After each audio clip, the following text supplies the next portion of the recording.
गांव के किनारे पर एक घना जंगल था जिसका नाम था भूतिया जंगल। जंगल के अंदर का रास्ता इतना भयानक था कि सूरज की रोशनी भी वहां तक नहीं पहुंच पाती थी। गांव के लोग जंगल की कहानियों से डरते थे और जंगल की ओर जाने से बचते थे। कहा जाता था कि जंगल में एक बहुत पुरानी और जर्जर हवेली खड़ी थी जिसमें एक राजा की आत्मा रहती थी। राजा अपनी मौत से कुछ ही दिन पहले आशीर्वाद प्राप्त करने के लिए उस हवेली में गया था, लेकिन वह वापस नहीं लौटा और उसकी आत्मा वहीं कैद हो गई। एक दिन गांव में एक साहसी युवक अर्जुन आया। उसने गांव वालों से जंगल के बारे में सुना और उसने ठान लिया कि वह रहस्य की पड़ताल करेगा।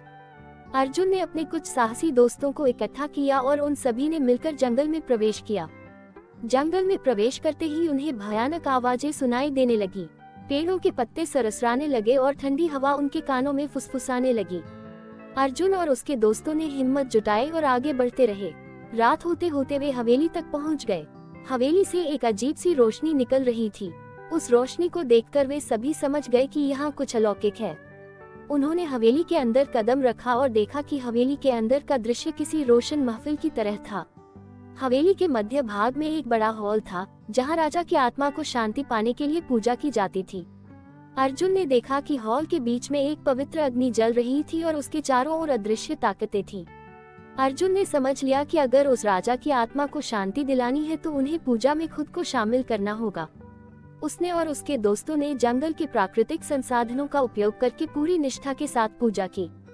पूजा पूरी होने पर राजा की आत्मा प्रकट हुई और उसने अर्जुन और उसके दोस्तों को आशीर्वाद दिया। राजा की आत्मा मुक्त हुई और जैसे ही वह ऊपर आकाश की ओर बढ़ी, पूरे जंगल में एक अजीब सी शांति छा गई। गांव वाले जब ये दृश्य देखने के लिए जंगल की ओर दौड़े तो वे हैरान रह गए। उन्होंने देखा कि जंगल का अंधेरा नर्म हो गया था और पत्तियों की सरसराहट मानो किसी सुखद संगीत में बदल गई थी।